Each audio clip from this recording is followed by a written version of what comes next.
22 साल से परमेश्वर की सेवा कर रहा हूँ, लोगों को सिखा रहा हूँ। और जैसा परमेश्वर के वचन में लिखा है कि कुछ भूमि में दाने जो हैं कुछ अच्छी भूमि पर गिरते हैं तो वो अंकुरित हो जाते हैं, कुछ झाड़ियों में गिरते हैं उन्हें चिंताएं दबा लेती हैं, और कुछ पथरीली भूमि पर गिरते हैं और शैतान उन्हें नष्ट कर देता है। तो आपको फैसला लेना है कि आपको कौन सी भूमि बननी है, राइट। आज का जो महत्वपूर्ण विषय है वो परमेश्वर की इच्छा, व्हाट इज गॉड्स डिजायर। अभी आपसे पूछेंगे तो आपकी बहुत सारी इच्छाएं हैं, you have lot of expectations from God, और आपकी लिस्ट तो खत्म नहीं होगी। Your list for God is endless. लेकिन परमेश्वर बिल्कुल सिंपल है, वो हमारी आपकी तरह नहीं है, वो स्ट्रेट बात करता है, सीधी बात करता है।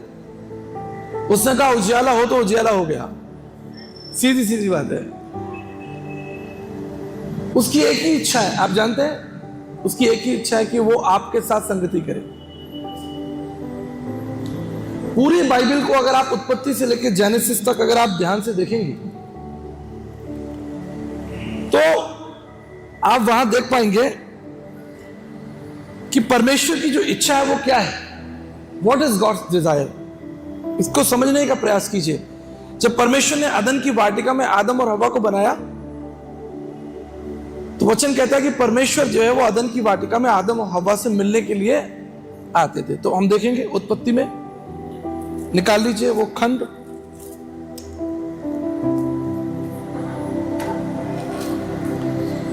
उत्पत्ति उसका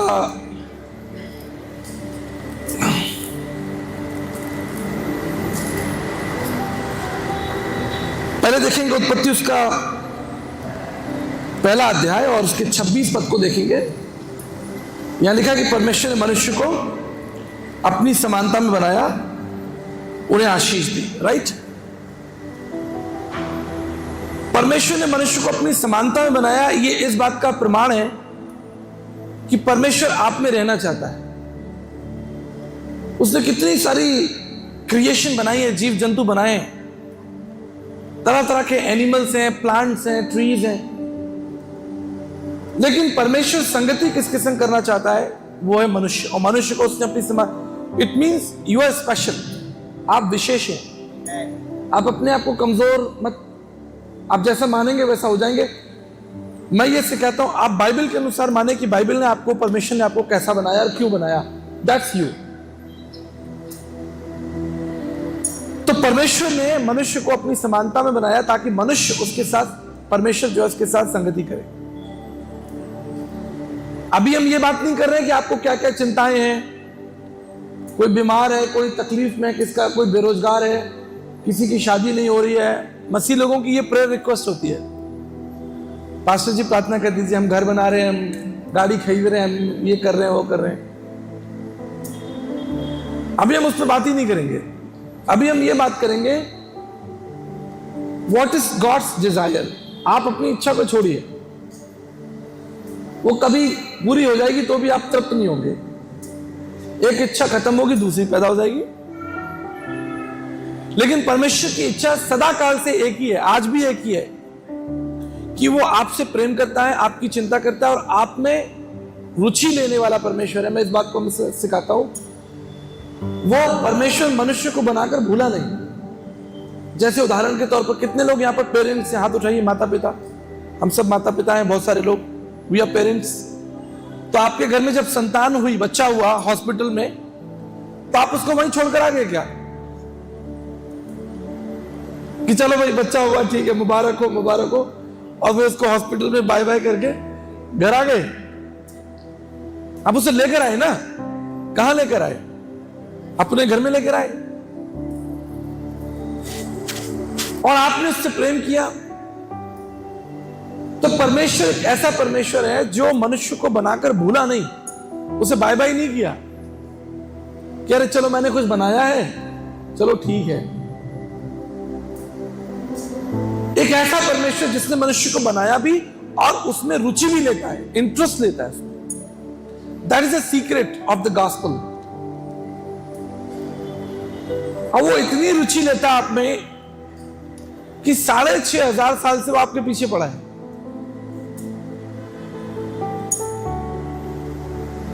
इस रहस्य को समझ लेंगे हम लोग। जैसे एक प्रेमी होता है तो वो अपनी प्रेमिका का घर जानता है कि वो कहां रहती है, उसे क्या पसंद है, तो उसका जो प्रेमी है उसके लिए वो चीजें बनाता है, लाता है, खरीदता है। आम भाषा में बता रहा हूं मैं आपको। उसको बुखार आ जाए तो उसको भी बुखार आ जाता है। चोट प्रेमिका को लगी है, दर्द प्रेमी को हो रहा है। यह स्वभाव मनुष्य के अंदर कहां से आया कि वो जिससे प्रेम करता है फिर वो उसके पीछे पीछे रहता है। जैसे मेरी 2 बेटियां हैं, मुझे उनकी बड़ी चिंता रहती है और उनकी सब छोटी बड़ी आवश्यकताएं वो मैं पूरी करता हूं। हर दिन उन्हें कुछ नया खाने को चाहिए, कुछ पहनने को चाहिए। अब बेटियां हैं, लड़कियां हैं तो आप भी समझते होंगे, उनकी डिमांड्स भी ज्यादा होती है, खत्म ही नहीं होती डिमांड्स। बेटों को कुछ नहीं है, लड़कों को तो आप एक शर्ट पैंट दिला दो, एक नेकर दिला दो, एक बनियान टी शर्ट दिला दो, ठीक है भाई। अब लड़कियों के लिए तो सर से लेके पांव तक। फिर भी एक पिता जो है, एक मां जो है, वो उसके लिए करती है क्योंकि प्रेम है। प्रेम इंसान को कहां से कहां ले जाता है, सोचा आपने? प्रेम में इंसान जो है पहाड़ पे चढ़ जाता है, धूप सेकता है, अपने आप को पूरा दे देता है प्रेम में। तो ये प्रेम का जो आरंभ है, प्रेम का जो जनक है, परमेश्वर ही तो है।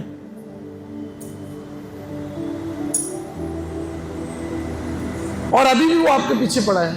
अगर वो आपसे प्रेम नहीं करता तो मेरी एक बात सुनिए, समझने की कोशिश कीजिए। अगर वो आपसे प्रेम नहीं करता तो इस बाइबल में सिर्फ 2-3 पन्ने होते। एक परमेश्वर था, उसने मनुष्य को बनाया, फिर परमेश्वर की मनुष्य से लड़ाई हो गई, कहानी खत्म हो गई। भाई आपकी किसी से लड़ाई हो जाए तो आप क्या करोगे? जाना छोड़ दोगे? आप उससे बात करना, फोन करना छोड़ दोगे? नहीं छोड़ दोगे। किसी से आपकी लड़ाई हो जाए फिर देखो, आप उसकी शक्ल नहीं देखना चाहते। एक परमेश्वर था, मनुष्य से उसकी लड़ाई हो गई, कहानी खत्म। लेकिन कहानी खत्म हुई क्या? ये जो इतनी मोटी बाइबल है, ये क्या है? ये परमेश्वर का प्रेमी तो है जो आपके पीछे पीछे आ रहा है, अभी तक आपके पीछे आ रहा है, स्वर्ग से उतर कर आ गया। इस रहस्य को जब आप समझ जाएंगे, देखिए उद्धार जो है, सैल्वेशन जो है, कोई वस्तु नहीं है कि प्रभु ने आपको दे दी और आपने जेब में रख ली और चल दिए। उद्धार जो है वो परमेश्वर के संग संगति है प्रत्येक दिन। जब आप सो जाते हैं तो मैं सोचता हूं, मैं ऐसा सोचता हूं, लिखा नहीं है बाइबल में, लेकिन मैं ऐसा सोचता हूं कि प्रभु सोचते होंगे ये कब उठे मुझसे बात करे। ठीक है ना? जैसे बच्चे सो ही रहते हैं, हम देखते हैं, चलो फिर वो बच्चा उठता है तो फिर हमारे संग खेलता है, हम उसे गोदी में ले लेते हैं, प्यार करते हैं, उसके सर पे हाथ फेरते हैं। We enjoy the fellowship। हम अपने बच्चों के साथ अपनी संगति को आनंद में। तो ऐसे परमेश्वर सोचता होगा ये सो गया, ये 8 घंटे, चलो सुबह होगी। अब सुबह होती है, आप मोबाइल में लग जाते हो, आप काम में लग जाते हो। So he is a God who loves you, and it's very sure that he actually don't expect even heaven without you। वो स्वर्ग की कल्पना भी नहीं करना चाहता आपके बगैर। इसको अपने ऊपर लेना, आपके बच्चे हैं ना, मैंने इसलिए तो आपसे हाथ ऊंचा करवाया कि इस पूरी कहानी को आप ऐसे समझें जैसे आप और आपकी संतान, आपके बच्चे ठीक इसी तरीके से परमेश्वर और आप उसके बच्चे। कहानी समझने में बड़ी आसान है। अब वो परमेश्वर क्या कर रहा है? वो परमेश्वर 3 अध्याय में उसके 8 पद के अनुसार लिखा है कि आदम और हव्वा से ठंडे समय में संगति करने के लिए आता है। परमेश्वर संगति करने आ रहा है, राइट?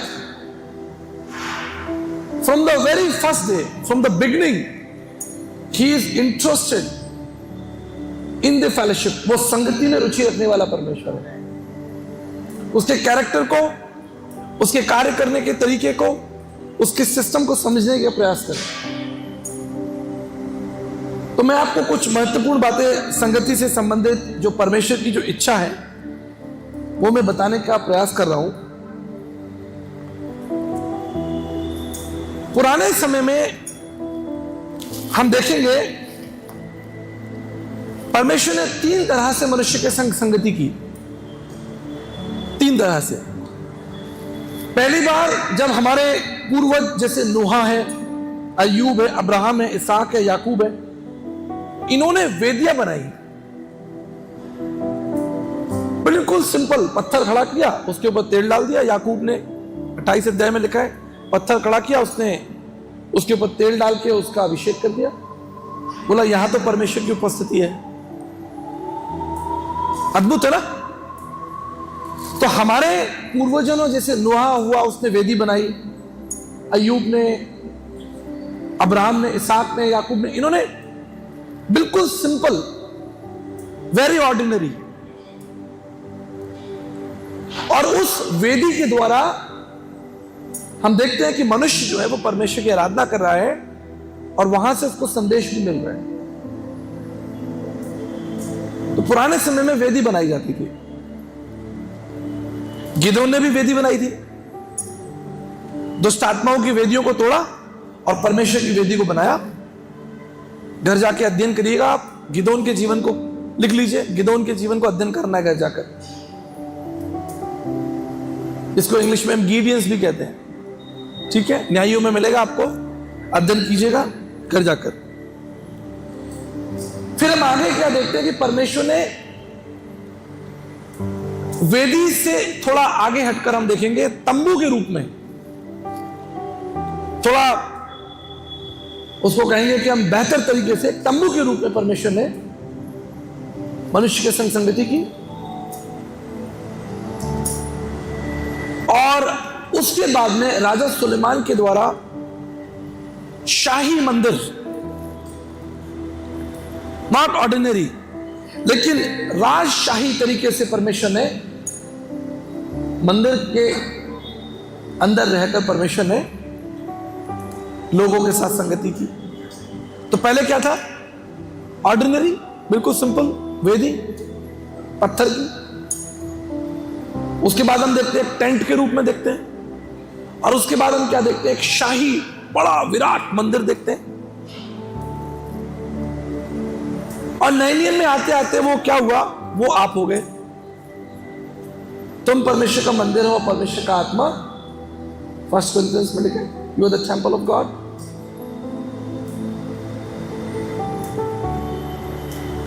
अब इसको हम थोड़ा अध्ययन करेंगे, मनन करेंगे।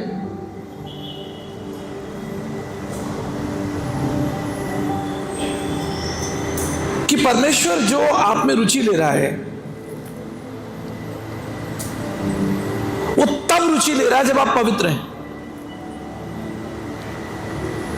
उदाहरण के लिए, आप किसी बर्तन में खाना खा रहे हो।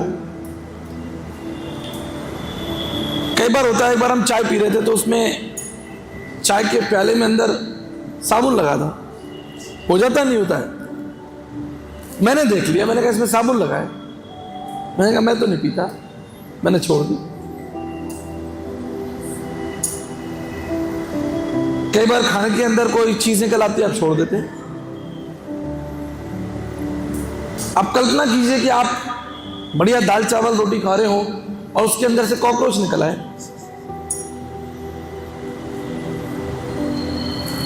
क्या करेंगे आप? तो जब आप वो भोजन नहीं खा सकते तो परमेश्वर आपको ग्रहण कर सकता है? हम देखते हैं परमेश्वर की उपस्थिति के बारे में हम जरा अध्ययन करेंगे, मनन करेंगे। सबसे पहले परमेश्वर ने उत्पत्ति 3:8 के अनुसार आदम और हव्वा के साथ में बगीचे के अंदर संगति की, द फर्स्ट फेलोशिप। जैसे आपका ये ना फर्स्ट ख्रीस्ती चर्च है ना, क्या नाम है पहला? हाँ, ये याद रखना है आपको, ये पहला है। ऐसी पहली संगति हमको जो है वो कहां दिखती है? अदन की वाटिका में दिखती है, उत्पत्ति 3:8 के अनुसार। लेकिन वो संगति ज्यादा दिन तक चली नहीं, उसमें गड़बड़ हो गई, उसमें विघ्न आ गया। क्या विघ्न था? उसके अंदर पाप आ गया। अब मेरी बात ध्यान दीजिएगा पहले, क्योंकि मैं आराम से आपको समझा रहा हूं। संगति खंडित हो गई, लेकिन संबंध खंडित नहीं हुआ। संगति खंडित हो गई किसी कारण वजह से, लेकिन संबंध बना रहा।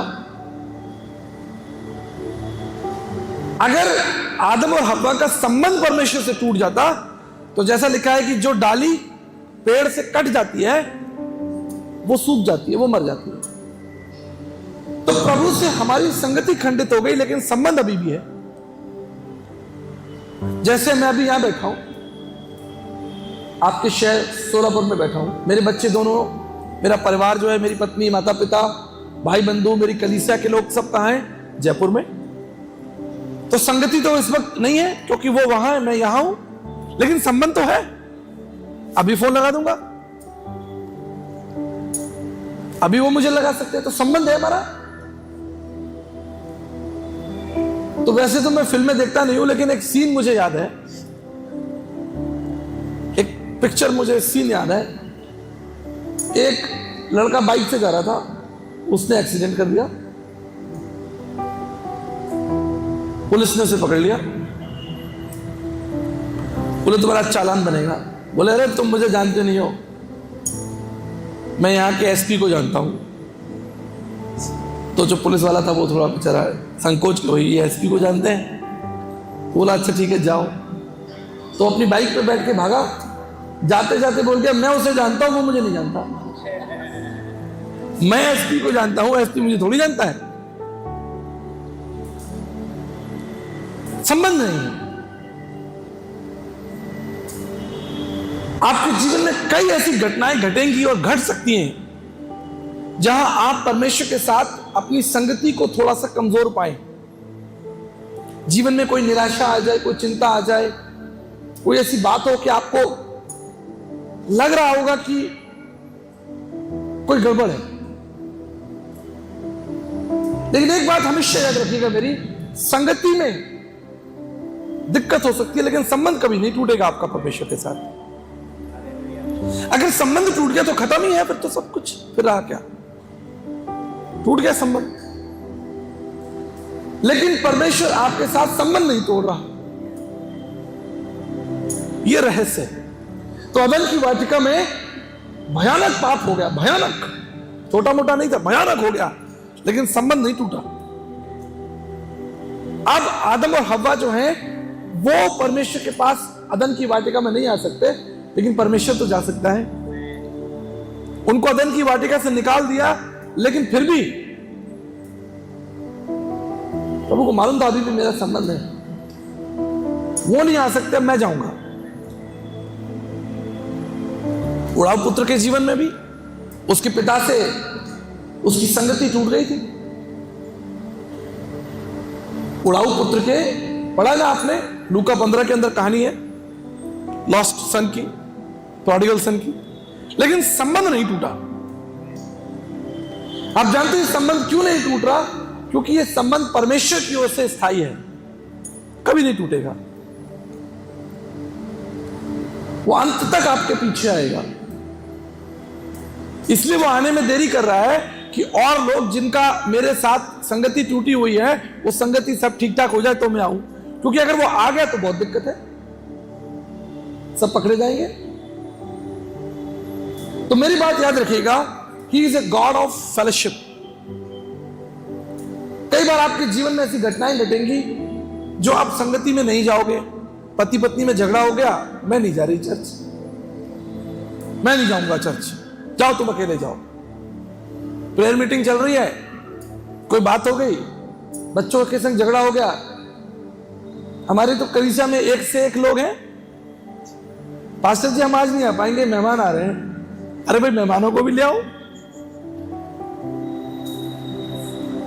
पास्टर जी प्रार्थना करना, आज मुझे जो है काम है घर में, हमारे यहाँ व्हाइट वॉश चल रही है संडे के दिन। thousands of reasons, thousands of excuses। इसलिए मैं आपको एक राय देता हूं, मेरी बात याद रखिएगा, परमेश्वर की संगति में बने रहिए। शैतान यही नहीं चाहता। देखिए, दो लोगों में झगड़ा हो जाए, मनमुटाव हो जाए, अब वो दूर दूर हैं, उसके मन में बहुत सारी बातें चल रही हैं और उसके भी मन में बहुत सारी बातें चल रही हैं। ऊपर से दो तीन दोस्त और आ गए, हाँ वो ऐसा ही है, हाँ वो ऐसा ही, तुम जाना नहीं, तुम हिलना नहीं, ठीक है, तुम खड़े रहना, वो ही आएगा। आप सोचो कि अगर वो दो लोग सामने आमने बैठ लें तो रिकंसिलेशन की बहुत संभावना है। There are lot of opportunity, there are lot of ways that you can reconnect। आपकी पुनः दोस्ती हो जाए। अरे भाई तुमने ऐसा बोला था, तुमने ऐसा बोला था, चलो कोई बात नहीं। पर अगर वो मिलेंगे ही नहीं तो वो चीज सस्पेंस में रहेगी। तो अगर आपसे कोई पाप हो गया, कोई गलती हो गई, जीवन में कोई ऐसी घटना घट गई, कोई बात नहीं, आप संगति में वापस लौटाओ, सब ठीक हो जाएगा। उड़ाऊ पुत्र लौट के आया ना, भाग गया था, बहुत होशियार बन रहा था, लेकिन जब गर्मी तेज हुई बोला भैया घर में ही ठीक था, वहां ठंडा ठंडा पानी मिल रहा है, बोला संगति में वापस लौटूंगा, अपने पिता के पास लौटा। जीवन में कभी भी दिक्कत आए परमेश्वर के पास वापस लौटूंगा। दरवाजे खुले रहते हैं, कभी बंद नहीं मिलेगा आपको, परमेश्वर का दरवाजा कभी बंद नहीं मिलेगा। तो हम देखते हैं कि परमेश्वर ने अदन की वाटिका के अंदर, उसके बाद हम निर्गमन उसके 25 अध्याय के अनुसार देखते हैं, 25 अध्याय पूरा 4 से 9 तक पढ़ेंगे, वहां पर टेंट बनाया गया।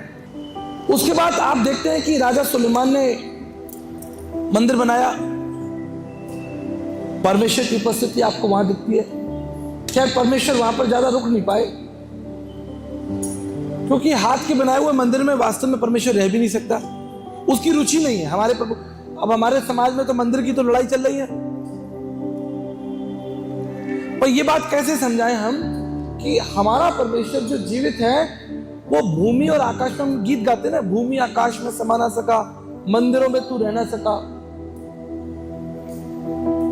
तो ये तो जो स्थान है ये बन गया, ठीक है, ये फैसिलिटी है जब हम बैठे हैं यहाँ पर प्रभु की रुचि इसमें नहीं है, इस मंदिर इसमें नहीं है, ये हाथ के बनाए हुए मंदिरों में। वो तो अभी आप ताला लगा के चले जाओगे तो प्रभु यहाँ अकेला क्यों बैठेगी? तुम क्या सोचते हो परमेश्वर यहाँ बैठा रहेगा आपके लिए? He is God of fellowship, वो कहीं वहां चला जाएगा परमेश्वर जहां उसकी आराधना हो रही होगी? यहाँ बंद कमरे में क्यों बैठे? जहां कोई उसकी स्तुति कर रहा होगा, कोई भाई गाड़ी चला रहा होगा, गीत गा रहा होगा प्रभु की स्तुति, प्रभु वहां जाके बैठ जाएंगे। कोई हमारी बहन महिला किचन में खाना बना रही होगी, गुनगुना रही होगी गीत, प्रभु वहां जाके खड़े हो जाएंगे। He is God of fellowship, वो इस मंदिर में क्यों रहेंगे? इसलिए अंततः उन्होंने इस बात को हमें और आपको सिखा दिया है। 1 Corinthians के according chapter 6 verse 19-20, you are the temple of living God. तुम्हारा शरीर जो है वो पवित्र आत्मा का। और देखो आगे एक बात और लिखी है, अगर कोई तुम मंदिर को नष्ट करेगा तो मैं भी इसको नष्ट नहीं करना है। शराब में, बीड़ी में, तंबाकू में, कोई यहां बैठा तो नहीं बीड़ी तंबाकू शराब वाला? अगर हो तो भैया होशियार हो जाना। मैं एक बार प्रचार कर रहा था उड़ीसा में, बड़ी सभा चल रही थी, मैंने ऐसे ही बोल दिया, मैंने कहा कोई बीड़ी तंबाकू पीता है तो वो आज ही अपना बीड़ी तंबाकू छोड़ दे, त्याग दे। कम से कम 500 आदमी आ गए बीड़ी तंबाकू लेके, आगे उन्होंने मेज पर रख दी, हाथ जोड़ दिए, बोले आज के बाद नहीं पीना। तो अगर आप शराब में, नशे में, गालियां देने में, ईर्ष्या करने में, एक दूसरे को कमियां निकालने में, देखिए एक होता है मेरी बात याद रखिए, ऐसा नहीं हो सकता कि मनुष्य अपना मुंह बंद कर ले, ऐसा नहीं हो सकता। कुछ तो लोग कहेंगे और लोगों का काम है, ऐसा नहीं हो सकता। पर मैं आपको एक बात बताता हूं, आप कैसे लड़े, युद्ध कैसे लड़े। अगर आपके बारे में, भाई के बारे में, भैया आप ही के लिए कह रहा हूं,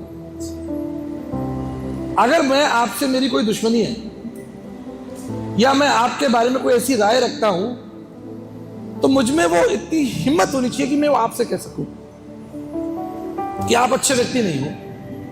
मैं जाकर अगर और लोगों को बता रहा हूं तो वो चुगली है, लेकिन अगर वो बात मैं आपके मुंह पर कहूं कि भैया आप ऐसे व्यक्ति, तो वो चुगली नहीं है। तो यीशु मसीह ने क्या किया? यीशु मसीह मंदिर में घुस गए, उनकी चौकियां उलट दी, बोला सांप के बच्चों, करैत के बच्चों, डांट लगाई ना सबको। तो यीशु मसीह ने जो बोला, मुंह पर बोला। अगर आपका किसी से झगड़ा है, मन मुटाव है, आप उसके घर जाओ, उसके सामने बैठो, बजाय उसकी चुगलियां करते फिरो पूरे समाज में, उसके फोन लगा के, उससे बात करो ना, उसकी सिचुएशन जानो। हो सकता है कि आपके पास उसकी इंफॉर्मेशन सही नहीं हो, किसी ने आपको कुछ बता दिया, मैं आपको बताता हूं, इन दिनों बहुत कुछ चलता है, मीडिया है, अखबारों में, टीवी में छपता है। मैं आपको अपनी घटना बताता हूं। मैं 8th क्लास में पढ़ता था, तो मैं अपनी बुआ जी की बेटी की शादी में गया था बरेली। पीछे से हमारे पड़ोस में झगड़ा हो गया कुछ लोगों का आपस में, जवान बच्चों का। तो पुलिस आई, बोले भाई यहाँ कैसे झगड़ा हो गया? बोले हम बच्चे लोग क्रिकेट खेल रहे थे, यहाँ पर झगड़ा हो गया। कौन कौन क्रिकेट खेलता है? तो उनकी लिस्ट बनाई बच्चों की, कौन कौन उनका नाम लिखा, उसमें मेरा नाम भी डाल दिया। और मैं बैठा बरेली में अपनी बुआ जी की शादी में, और अखबार में मेरा नाम छप गया, अमर उजाला में। मेरे मित्र ने मुझे बताया, भाई तुमने झगड़ा किया, तुम्हारा नाम अखबार में छपा हुआ है। मैं बोला अरे मेरा नाम, मैं यहाँ बरेली में हूं। बोले नहीं, छप गया, अखबार में छप गया। मैं जब 10 दिन बाद पहुंचा, मैंने देखा अखबार, मैंने कहा यार नाम लिखा है मेरा। मैं अखबार लेकर संपादक के यहाँ पहुंच गया, बोले मेरा नाम, तो कहता गलती से छप गया। अब मैं तुम्हारी गलती के चक्कर में 5000 लोगों ने पढ़ लिया। तो अगर आपको किसी से मन मुटाव है, दिक्कत है, कोई प्रॉब्लम है, जाओ उससे बात करो, खत्म करो। घर घर ना जाना। घर जाना है तो सिर्फ एक ही काम के लिए, सुसमाचार प्रचार करने के लिए। अगर तुम परमेश्वर के राज्य को नष्ट करोगे तो नष्ट हो जाओगे। बोलने से होनी चाहिए आपके अंदर, आपकी बात हाँ की हाँ, ना की बात ना, ठीक है? तो परमेश्वर का तुम मंदिर हो, परमेश्वर का आत्मा तुम में वास करता है। दूसरा इतिहास, उसके 7 अध्याय 12 से 16 पद के अनुसार यहां पर जो मंदिर बना, प्रभु ने क्या कहा? मैंने तेरी प्रार्थना सुनी और इस स्थान को यज्ञ भूमि के लिए अपना लिया है। दूसरा इतिहास 7 अध्याय, पढ़े जरा। जब सुलेमान ने प्रार्थना की,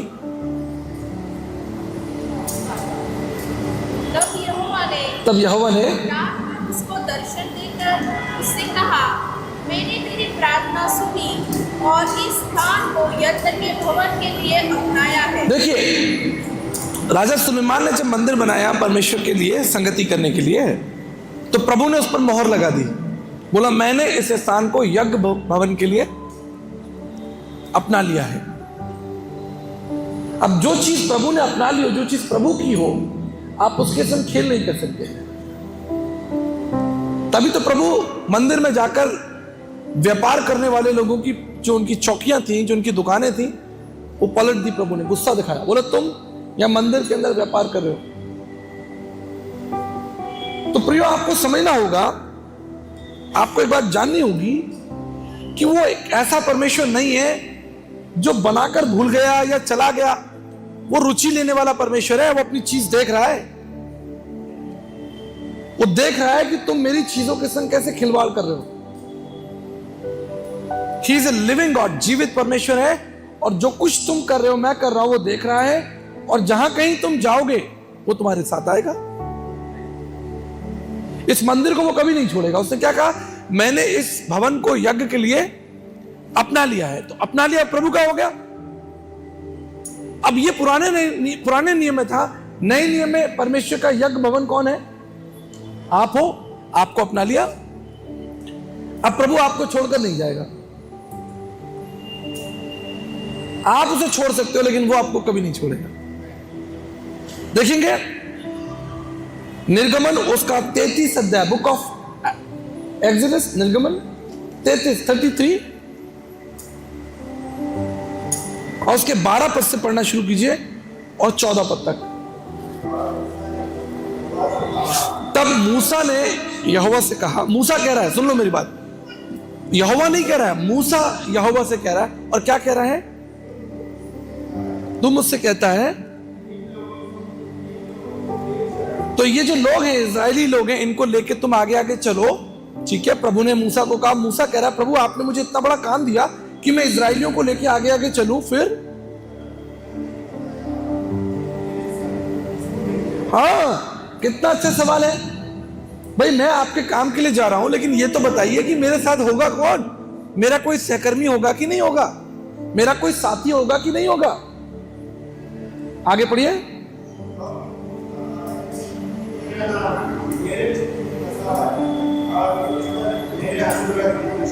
हाँ जी,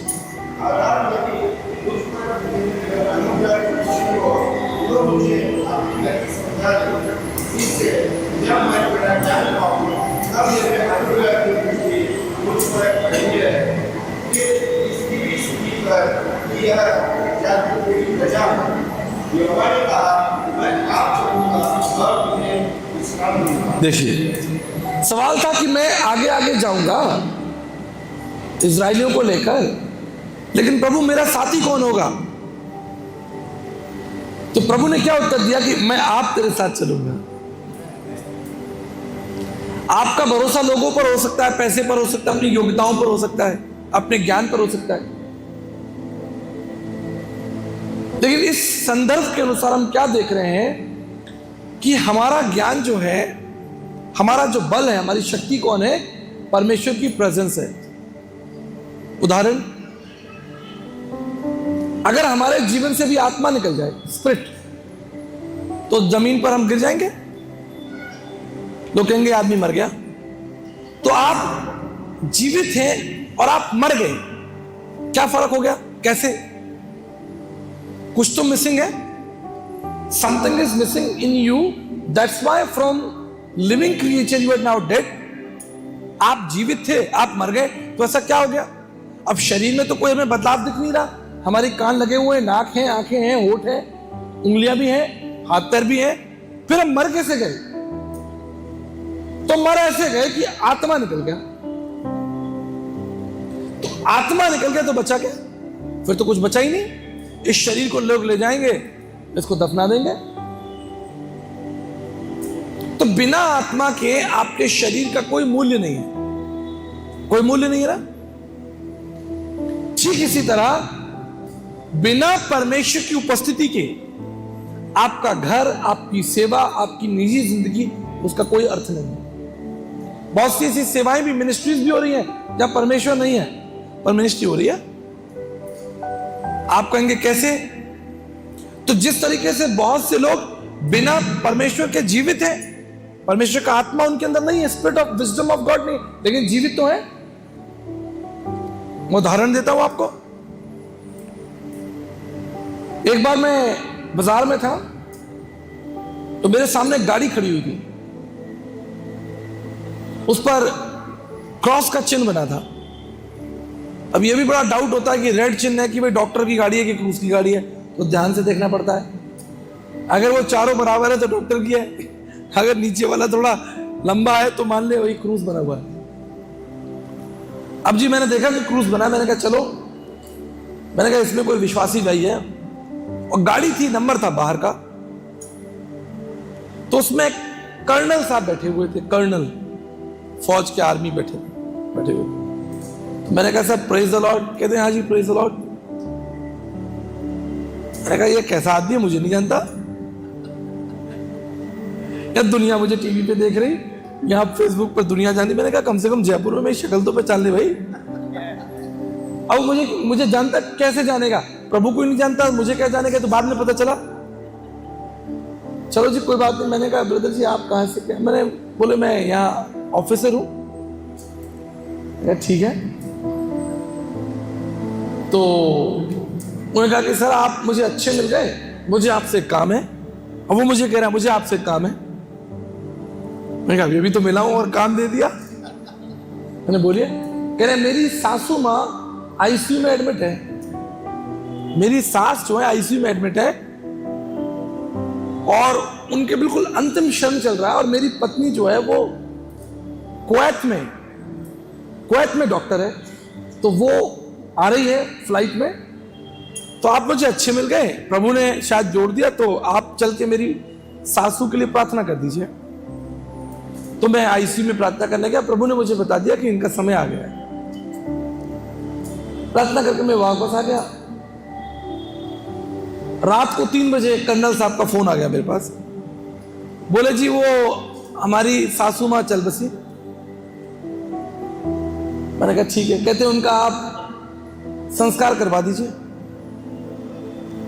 अब महत्वपूर्ण प्रश्न सामने आया कि भाई आप कौन हो, कहां के हो, आपका किसी चर्च में नाम, नंबर, पता, डायरी, CNI, मेथोडिस्ट, दुनिया के किस चर्च से हो, कौन? अब सवाल आया ना। बोले जी मेरा नाम पता किसी चर्च में नहीं है। मैं किसी में तो होगा, दिल्ली, बंबई, पंजाब, हरियाणा। बोले नहीं जी, पवित्र आत्मा ने मुझे बताया कि ये व्यक्ति प्रभु को ही नहीं जानता, बस मसीह परिवार में पैदा हुआ, पढ़ाई लिखाई की और नौकरी लग गई। इसका दूर दूर तक परमेश्वर से कोई संबंध नहीं, बिना प्रभु के जी रहा है वो व्यक्ति। बड़ा अधिकारी है लेकिन जीवन में प्रभु का कोई स्थान नहीं। फिर जी मैंने वो सब करवाया, क्योंकि मैं तो एक जिम्मेदार प्रभु का दास हूं, तो वो सब काम मैंने करवा दिया। अब फिर मैंने उनको चाय पे बुलाया। मैंने कहा जी आप मेरे घर आए, मुझे आपसे बात करनी है। मैंने कहा आप किसी भी चर्च में नहीं जाते, कहीं नाम पता, बाइबिल, प्रभु यीशु मसीह। मैंने कहा यीशु को तो जानते होंगे, बपतिस्मा। कहा हाँ वो मेरी बचपन में मैं था, मेरी माता जी चर्च जाती थी, बस उसके बाद मेरा मन हट गया, मैं नौकरी में लग गया, मेरा मन हट गया। अब मैं उसको ऊपर से नीचे तक देख रहा हूं कि ये व्यक्ति बिना परमेश्वर के जीवित है। भाई आत्मा तो है लेकिन पवित्र आत्मा नहीं है। इसी तरीके से कई परिवार, कई कलीसियाएं, कई चर्च, कई मिनिस्ट्रीज जो जिंदा है लेकिन आत्मा का कोई काम नहीं है, परमेश्वर की वहां कोई उपस्थिति नहीं है।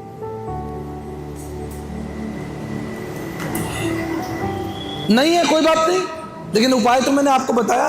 उड़ाऊ पुत्र के समान दौड़ लीजिए वापस बैक टू पवेलियन। 2 मिनट में आप ठीक हो जाएंगे। He is a God who loves you, care for you, and he has a plan for you. और उसका सबसे बड़ा प्लान यही है कि आप उसके पास बैठे रहें। स्वर्गदूत उसे महिमा दे रहे हैं। आइज़ाया चैप्टर 6 में लिखा है, आपके चर्च के बाहर भी लिखा हुआ है, पवित्र पवित्र पवित्र सेनाओं का यहोवा पवित्र।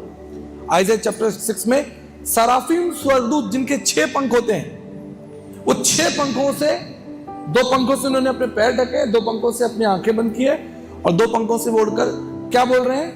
पवित्र पवित्र पवित्र पवित्र। लाखों करोड़ों स्वर्गदूत उसकी आराधना कर रहे हैं, पर उससे प्रभु जो है सेटिस्फाई नहीं है। जरा दर्शन के ऊपर ध्यान दीजिएगा, इसके पीछे जो दर्शन है, कारण है, क्योंकि स्वर्गदूत परमेश्वर की समानता में नहीं बनाए गए। जैसे अभी बच्चा बैठा है यहां, तुम्हारे मम्मी पापा बैठे हैं यहां, मॉम डैड है यहां पर तुम्हारे, कहां है? खड़े हो जाओ इनके पिताजी। हाँ जी खड़े हो जाओ, तुम भी खड़े हो जाओ बेटा, खड़ा हो जा। हाँ जी ये देखो, अभी आपका बेटा है, आप इसकी स्कूल की फीस भरते हो, आप इसे लाते ले जाते हो, हमारी बहन, आप उसके लिए नाश्ता बनाते हो, आप उसका बोझ उठाते हो। वैसे तंदुरुस्त कर दिया आपने उसे, अब आप उसे गोदी लेके चल पाते हो? नहीं चल पाते हो, नहीं चल पाओ, क्योंकि आपने उसको खिला पिला के तंदुरुस्त कर दिया। तो आप इसका बोझ इसलिए उठा रहे हैं क्योंकि ये आपकी समानता में, इसके अंदर आपका रक्त है, आपको भरनी पड़ेगी इसकी फीस। मैं थोड़ी भरूंगा, बेंजामिन साहब थोड़ी भरेंगे। आप भरोगे इस बच्चे की फीस, स्कूल की फीस? आप इसका बोझ उठा पाओगे? क्योंकि वो आपकी समानता में है ना, तो आपकी जिम्मेदारी हो गई। ठीक इसी तरीके से हम परमेश्वर की समानता में है, तो परमेश्वर की जो कुछ बातचीत है वो हमसे है, स्वर्गदूतों से नहीं है। आपका मूल स्वर्गदूतों से बढ़कर है। वो आपकी आराधना को, आपके धन्यवाद को, आपके महिमा के कारणों को देख रहा है, ना कि स्वर्गदूत। Thank you so much. Fees भर दी पापा ने?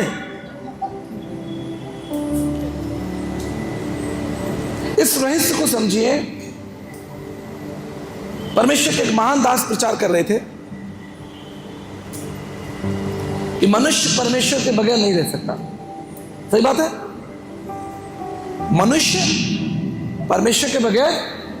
और अगर मैं आपसे ये कहूं कि परमेश्वर भी मनुष्य के बगैर नहीं रहना चाहता, तो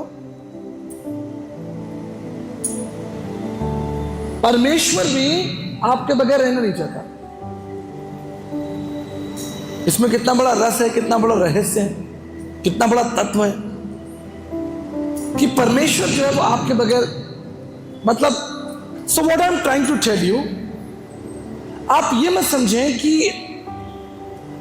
यद्यपि वो महान सामर्थी परमेश्वर है, उसके लिए कोई काम कठिन नहीं, उसके मुख से बोल देने से सारा ब्रह्मांड बन गया, उसके कह देने से पूरा विश्व अस्तित्व में आ गया, उसके लिए कोई काम कठिन नहीं, वो मुर्दों को जीवन दे देता है, कोड़ियों को शुद्ध कर देता है। सामर्थ्य है, पराक्रमी परमेश्वर है।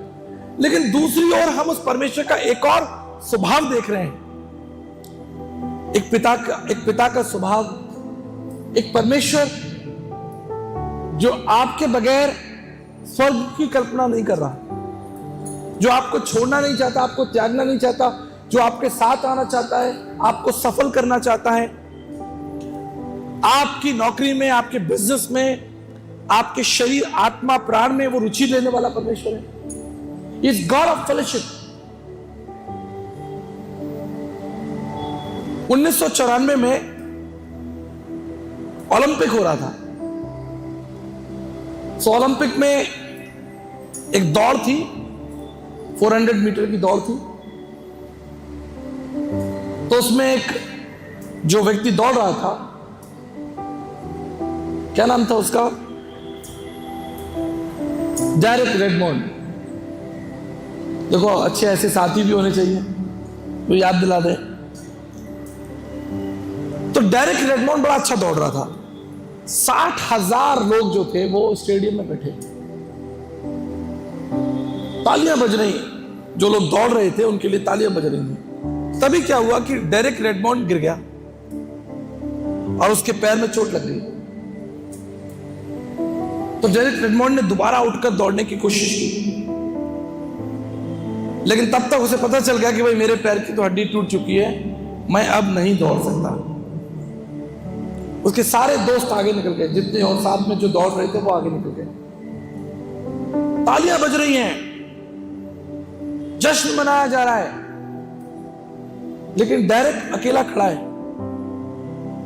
और देख रहा है कि मैं तो हार गया, आई एम लॉस्ट।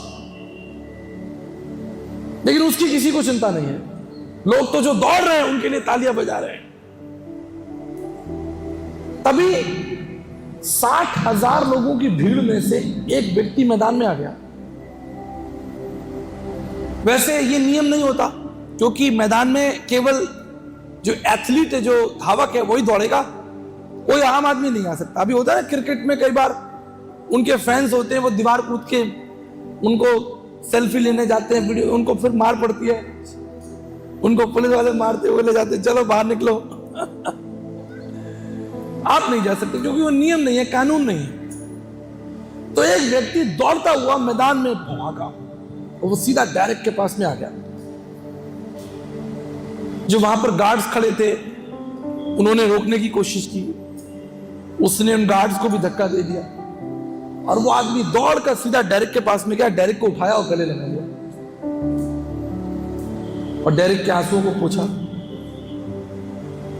जैसे ही डेरेक ने देखा कि अरे कौन, उसने देखा कि उसके पिताजी आ गए, मैदान में उतर गए।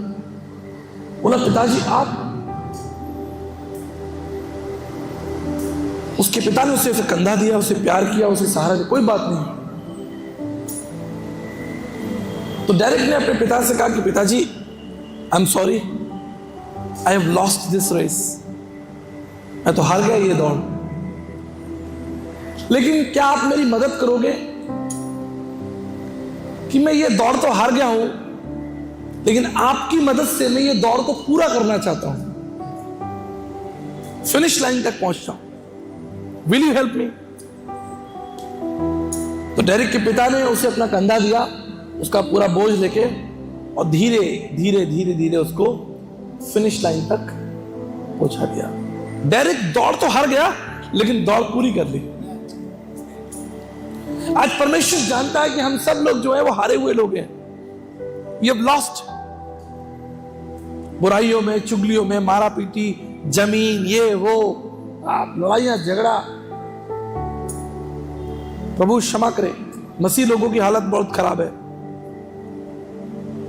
बहुत कुछ हो रहा है संसार में, धोखाधड़ी चल रही है।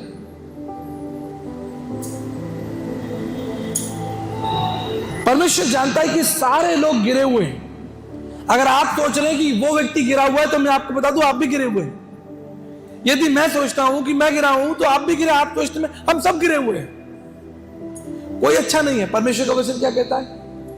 एक भी अच्छा नहीं है, एक भी, सब। तो आपको और मुझे क्या समझना है? मुझे और आपको समझना है वो परमेश्वर ऐसा परमेश्वर है जो आप में, हम में रुचि लेता है और हमें कभी नहीं छोड़ने का उसने वायदा किया।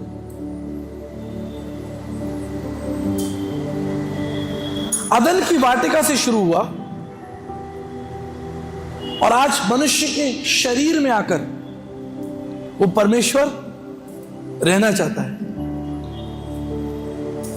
कितना बड़ा उसने आपको टाइटल दिया, you are the temple of God, तुम परमेश्वर का मंदिर हो। इससे बड़ी उपाधि आपकी क्या हो सकती है? मुझे बताओ। कोई डॉक्टर है, कोई साइंटिस्ट है, कोई कुछ है, कोई कुछ है, लेकिन परमेश्वर क्या कहता है? You are the temple of living God, तुम जीवते परमेश्वर का मंदिर हो। इसकी रक्षा करो, इसे स्वस्थ रखो, आनंदित रखो, अच्छा खिलाओ। अच्छा खिलाओ का मतलब पालक पनीर दाल चावल नहीं, परमेश्वर का वचन। इसको पोषण दो, संगति में जाओ, आराधना करो, इसकी सेवा करो। इसके अंदर आत्मा है ना परमेश्वर का। तो जैसे मेहमान आता है तो अब मेहमान को अच्छी अच्छी चीजें खिलाते नहीं खिलाते? तो परमेश्वर को क्या पसंद है? आराधना, धन्यवाद, धन्यवाद दो, आत्मा को धन्यवाद दो। आप परमेश्वर से अलग नहीं हो, आप उसके स्वरूप में बनाए गए हो। कल मैं क्या बता रहा था? शैतान ने आकर हव्वा को बोला, देख अगर तू फल खाएगी तो तू परमेश्वर की समानता में हो जाएगी। तो उसको फल खिलवा दिया। वो हव्वा ये भूल गई कि मैं तो पहले से ही परमेश्वर की समानता में हूं। अगर उसे ये याद होता कि मैं परमेश्वर की समानता में ही बनाई गई हूं, फल खा के कौन सी मुझे समानता मिलेगी? अब मेरे बच्चों से कोई कहे कि भाई तुम ये कर लो, तुम अपने पापा की बेटी बन जाओगी, अरे वो तो ऑलरेडी है। तो शैतान की क्या योजना है? शैतान की योजना है कि वो किसी भी रीति से आपके साथ परमेश्वर की जो संगति है, संबंध तो वो खत्म कर ही नहीं सकता। संबंध तो एक बार बच्चा पैदा हो गया तो मां ने जन्म दे दिया, वो तो युगों युगों के लिए हो गया भाई। लेकिन संगति टूट सकती है ना। मां को बच्चे से अलग किया जा सकता है। यही शैतान की योजना है कि तुम बस संगति से दूर रहो, बाकी तुम्हें मैं संभाल लूंगा, गाड़ी भी दे दूंगा, घर भी दे दूंगा। यीशु मसीह के समान वो आया, यीशु मसीह के पास बोला, भाई ये सब कुछ मेरा ही तो है, तू बस पत्थर को रोटी बना दे, तू बस गिरा दे। उसने कहा नहीं, मैं तो परमेश्वर का धन्यवाद करता हूं, उसकी महिमा करता हूं। तो शैतान क्या करने आया था? शैतान यीशु मसीह के पास यीशु मसीह का संबंध जो है वो खंडित करने आया था, संगति खंडित करने आया था। अब आप देखिए ना, जब यीशु मसीह क्रूस पर थे, लहूलुहान घायल, सारी दुनिया का पाप उन्होंने अपने ऊपर ले लिया, तो प्रभु को भी कहना पड़ा, हे प्रभु तूने मुझे क्यों छोड़ दिया। तो प्रभु के अंदर से वो जो दर्द, वो जो पीड़ा थी, वो जो निराशा थी, वो जो अकेलापन था, वो इसलिए था क्योंकि परमेश्वर के इसके साथ जो संगति थी वो खंडित हो गई थी। अब यीशु मसीह तो सारी दुनिया का पाप अपने ऊपर ले लिया। अब जब तक वो पाप लेके मरेगा नहीं, नए सिरे से पैदा नहीं होगा, जन्म नहीं होगा, तब तक प्रभु के साथ संगति नहीं हो सकती। तो वो पाप लेके प्रभु को मरना पड़ा। मरकर प्रभु यीशु मसीह जो सामर्थ के द्वारा जिंदा हुए, एक पवित्र देह मिली, सब कुछ नया हो गया, और उस देह के साथ प्रभु स्वर्ग में उठा लिए गए।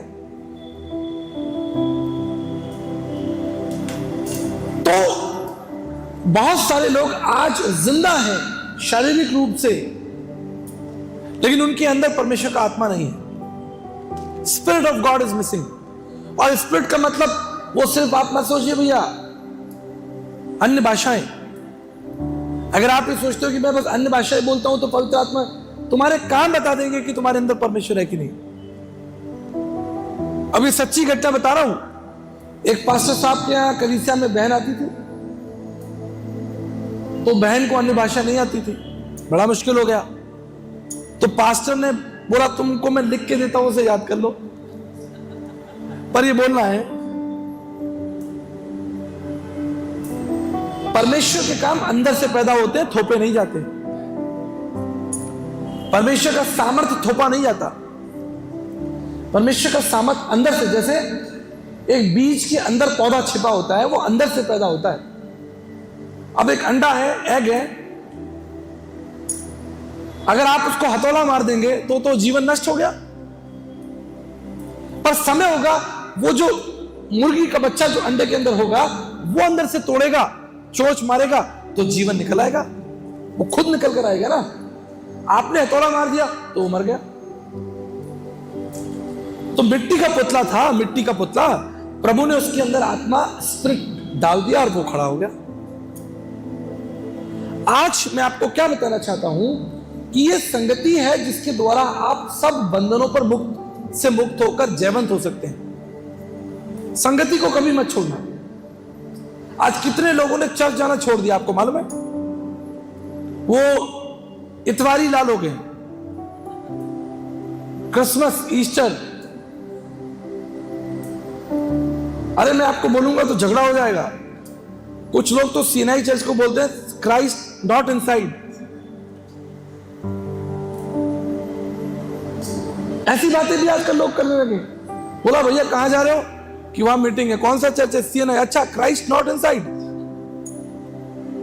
चलो वो तो बात की बात है, किसी ने बोल दिया, उससे फर्क नहीं पड़ता, क्योंकि हमारा यीशु मसीह मंदिर में तो वैसे भी नहीं रहता। वो तो हम पहले ही इस बात पर, वो आपके अंदर रहता है। आप उसे लेके जिंदा फ्री है ना, चलते फिरते आप पर जीवित पत्थर बन जाएंगे। जीवित जिसके अंदर परमेश्वर का आत्मा होगा, इन पत्थरों में थोड़ी परमेश्वर रहेगा। वैसे भी आजकल हिंदुस्तान की तमाम चर्चेस पे प्रॉपर्टी के आपस में ही लोगों ने केस कर डाले, एक दूसरे के कपड़े फाड़ डाले, एक दूसरे को अदालत में नंगा कर दिया। अरे पुराने समय में कलीसियाएं बनती थी, आज छीना झपटी हो रही। हमारे पास पैसा हो तो 10, 20, 50 बना के हम ऐसे ही दे दें। जो हमारे पूर्वज बना गए, दे गए, उसी को संभाल लो, बहुत बड़ी बात है। पर इस बिल्डिंग से भी ज्यादा आपका मूल्य है। ये तो यहीं रह जाएगा, आपको तो आगे बढ़ना है। आपको तो आगे बढ़ना है। 4 लोग आपको ले जाएंगे कंधे पर आगे, ये तो यहीं रहेगा। मेरे एक मित्र हैं पास्टर नीरज जी, मेरे अच्छे सहयोगी हैं, 20 साल से मेरे साथ सेवा कर रहे हैं। तो उन्होंने कहा कि जब मैं कभी नहीं रहूं, मैं अगर प्रभु आया तो अच्छी बात है, पर मान लीजिए अगर मैं समय पूरा हो गया और मुझे जाना पड़ा, तो मेरी जो कब्र है वो कच्ची रखना, उस पर संगमरमर का पत्थर, ऐसा टाइल्स पाइल्स मत लगाना। बोले क्यों? तो भाई यीशु मसीह ने कहा मैं आऊंगा, लेके जाऊंगा। अब सब जा रहे होंगे और मेरा पत्थर वत्थर तुमने लगा दिया, मैं नहीं निकल पाया तो?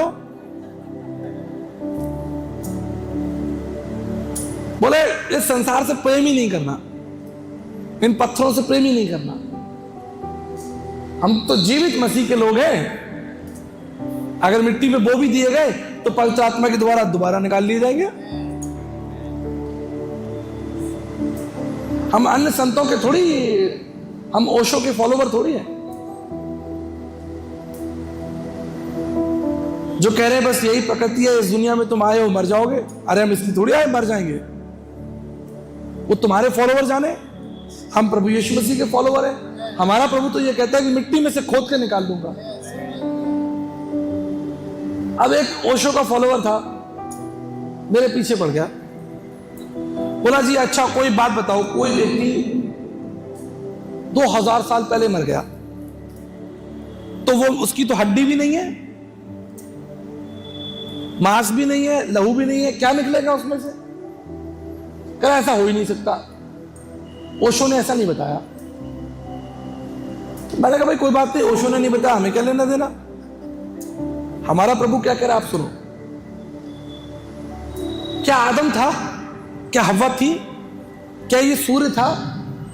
परमेश्वर ने मिट्टी बनाई, उस मिट्टी से आदम को बना दिया। तो कब्र में जरूरी थोड़ी कि हड्डी हो, मांस हो, लहू हो, लकड़ी हो, कुछ लोहा हो, कुछ नहीं, मिट्टी से वो आपको दोबारा बना देगा। It cost nothing. परमेश्वर के लिए कोई बड़ी बात नहीं।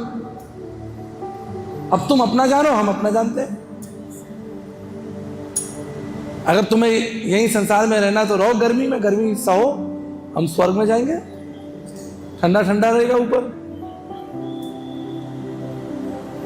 बहुत सी भरमाने वाली बातें, बहुत सी ऐसी बातें जो तुमको परमेश्वर से दूर ले जाना चाहती हैं। जो डाली पेड़ में लगी रहेगी वो फूलवंत होगी। आप लगे रहिए, पति पत्नी में झगड़ा हो जाए कोई बात नहीं। देखिए मैं आपको स्पष्टता से बता रहा हूं, दर्शन में लिखा है न किंचित शाश्वतम, कुछ भी स्थायी नहीं है। माँ बाप बच्चों को छोड़ देते हैं, भाई भाई को छोड़ देता है, पति पत्नी अलग हो जाते हैं, कई कारण हो सकते हैं, लेकिन जो सदा बना रहेगा वो परमेश्वर है। अब जैसे आप अपने स्कूल में कुछ फ्रेंड्स होंगे, आपके कॉलेज में, अब वो दोस्ती फीकी पड़ गई ना। मैं 8th क्लास में था, 9th क्लास में था, बच्चे दोस्त थे हमारे, हम दीवार फांद के चले जाते थे स्कूल टाइम में, लेट आते थे दीवार से कूदकर, बड़ी दोस्ती थी। आज वो दोस्ती वोस्ती सब धीमी हो गई, खत्म सी हो गई। आपको आपकी 5वीं 6ठी क्लास के, 10वीं क्लास के, 2री 3री क्लास के दोस्त शायद कोई कहाँ होगा, कितने तो मर गए होंगे। अगर आप जवान हैं तो कोई कहीं कोई नौकरी वोकरी कर रहा होगा। उस दोस्ती का कोई अर्थ है, कोई मतलब है? ठीक इसी तरह ये सारे रिश्ते नाते जितने आपने मैंने बना रखे हैं, ये सब धूमिल हो जाएंगे स्वर्ग जाकर। पता भी नहीं चलेगा कौन फूफा थे, कौन मामा थे, कौन चाची थी, बस आप और परमेश्वर होंगे। तो वो रिश्ता पकड़े रहो ना, निभाओ, अपनी तरीके से निभाओ, अच्छा करो। भाई यहूदा स्फूर्ति भी चल दिया प्रभु को छोड़कर, तो बहुत से लोग आपको छोड़कर चले जाएंगे, बहुत से लोगों को आप छोड़ देंगे। न किंचित शाश्वतम, कुछ भी स्थायी नहीं है, पर स्थायी क्या है? परमेश्वर स्थायी है, उसको पकड़े रहिए। ये दुनिया के रिश्ते नाते, पति पत्नी, भाई बहन, चाचा फूफा, मामा ताई अंकल, पूरा कुटुंब परिवार, इस सब थोड़े समय के लिए। आप परमेश्वर के लिए सृजे गए हैं। आप सदाकाल से सदाकाल के लिए परमेश्वर के लिए सृजे गए हैं, समाज के लिए नहीं सृजे गए, दोस्ती निभाने के लिए नहीं सृजे गए। वो तो आप इस संसार में है, जो आपकी नैतिक जिम्मेदारियां हैं, सामाजिक जिम्मेदारियां हैं, उसे पूरा कीजिए। और स्वर्ग भी तो वही जाएगा जो अपने पड़ोसी से प्रेम रख पाएगा। अपना प्रेम प्रकट करके पूरा कर लीजिए, एग्जाम पास करके निकल जाइए आगे। ये तो एग्जाम है ना, पड़ोसी से प्रेम रखना एग्जाम है, क्योंकि प्रभु को पता है कि ये लोग नालायक लोग अगर स्वर्ग आ गए तो बहुत उल्टा सीधा हो जाएगा। तो उसने एग्जाम लगा दिया, हमारे प्रभु ने एग्जाम लगा। क्या एग्जाम है? कि तू अपने पड़ोसी से प्रेम कर भाई, अगर अपने पड़ोसी से प्रेम कर पाया तो स्वर्ग में तेरा स्वागत है। वो तुमसे होगा नहीं, उसको भी पता है, वो हो नहीं रहा तुमसे, बहुत से लोगों से नहीं हो रहा, सब फेल ही है। लेकिन अगर आप अपने पड़ोसी से प्रेम कर पाए, एक पवित्र जीवन जी पाए, एक आशा का जीवन जी पाए, तो अनंत राज्य में आप परमेश्वर में प्रवेश करेंगे। आप अनंत के लिए सृजे गए हैं, आप परमेश्वर की महिमा के लिए सृजे गए, आप बड़े कामों के लिए सृजे गए हैं। इससे छोटी मोटी चीजों में लिखा है, दाग की बारी जो है, छोटी छोटी लोमड़ियां दाग की बारी को नष्ट कर देती है, खा जाती हैं। छोटी छोटी लोमड़ियां, आपका कोई स्वभाव, कोई ऐसी बात, कोई किंतु परंतु, कोई स्वभाव, बहुत सी ऐसी चीजें होती हैं, झूठ बोलने की आदत, बुराइयां करने की आदत, कमियां निकालने की आदत, इन सब छोटी छोटी लोमड़ियों को छोड़ दीजिए और एक पवित्र जीवन जिए। एक ऐसा जीवन जब प्रभु आपके अंदर होगा, मैं आपको एक सच्ची बात बताता हूं, जब प्रभु आपके अंदर होगा तो आप स्वयं पाप से दूर रहोगे। कोई बहुत बड़ी थियोलॉजी नहीं है ना। एग्जाम्पल, मान लीजिए कोई बेटा अपने पिताजी के संग बैठा और उसे मालूम है कि मेरे पिताजी का गुस्सा बहुत तेज है, तो क्या वो बेटा अपने पिता के सामने सिगरेट पी सकता है, शराब पी सकता है? नहीं पी सकता, क्योंकि पिताजी वहीं पास में बैठे। अगर प्रभु आपके साथ हैं, आपके अंदर है, तो आप वैसे डर के मारे पाप नहीं करोगे, क्योंकि है ना वो आपके साथ। और उसको आप छोड़ दें, उड़ाऊ पुत्र के समान पिता को पीछे छोड़ दें और आगे निकल जाए, फिर देखो तमाशा, फिर देखो क्या होगा इंसान का। तो पिता को मत छोड़ो, उसके पास डटे रहो, जमे रहो। आधे पाप तो मतलब प्रभु की उपस्थिति से ही तुम्हारे पाप नहीं होंगे, मैं सच बता रहा हूं आपको। और आधे तुम ज्ञान प्राप्त करोगे प्रभु के, तो आधे तो डर के मारे नहीं हो रहे ना। और कुछ अगर मन में चल भी रहा है, पिताजी बैठे मन में सिगरेट नहीं पीऊंगा मैं, लेकिन मन में कोई पाप चल रहा है, तो धीरे धीरे पिता आपको शिक्षित करेगा, आप उस शिक्षित के द्वारा परिपक्व हो जाएंगे।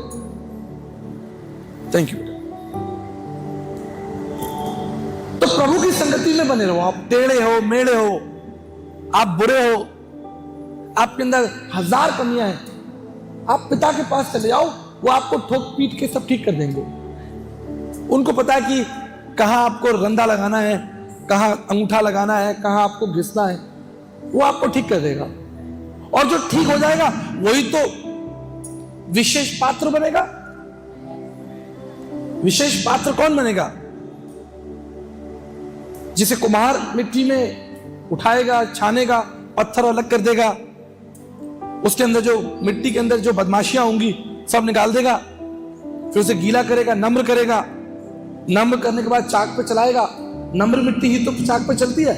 यीशु मसीह ने कहा तुम नम्र बने रहना, मैं नम्र हूं, तुम नम्र बने रहना, मैं पवित्र हूं, तुम पवित्र बने रहना। वो बदमाशियां निकाल दो। तो मिट्टी में से सारी बदमाशियां निकाल दी, नम्र कर दिया, फिर उसको चाक पे चलाया। और चाक पे सिर्फ चलाया नहीं, हाथ भी लगाया। हाथ लगाया तो आकार बन जाएगा। हाथ लगाने का मतलब डांट। जो हमारा प्रभु हमको डांटता है, काटता है, छांटता है, ठीक है ना? यूहन्ना में चैप्टर 15 के अकॉर्डिंग वो हमें काटता है, छांटता है। मैं आपको एक अच्छी बात बताकर आपके लिए प्रार्थना करना चाहता हूं। परमेश्वर की डांट ज्यादा बेहतर है बजाय कि आपका प्राण नरक में डाला जाए। वो डांट आप सह सकते हो, वो थोड़ी देर के लिए चुभेगी आपको, वो चुभन, वो करेक्शन थोड़ी देर के लिए होगा, लेकिन अंततः आप कुछ बन जाओगे, आपका आकार बन जाएगा।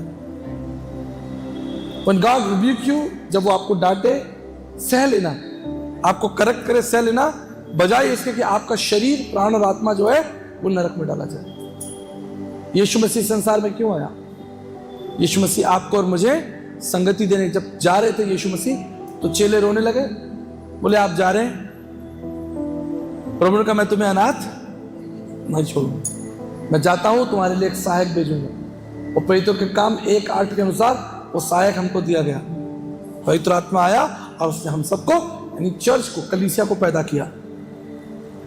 The birthday of the church, जब पवित्र आत्मा आया उसको हम क्या कहते हैं? कलीसिया का जन्म हो गया। आप सब कलीसिया का हिस्सा है। जो नाव में बैठे थे वो बच गए। 8 लोग नाव में बैठे थे, बच गए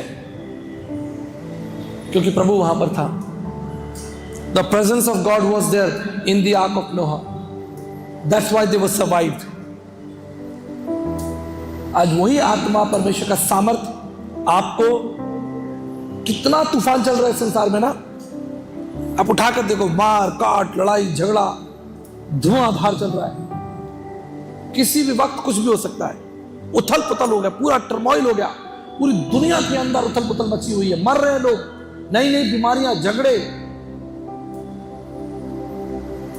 बाहर तूफान चल रहा है। लेकिन नोहा अपने परिवार के संग आराम से बैठा, सो रहा है, खाना खा रहा है।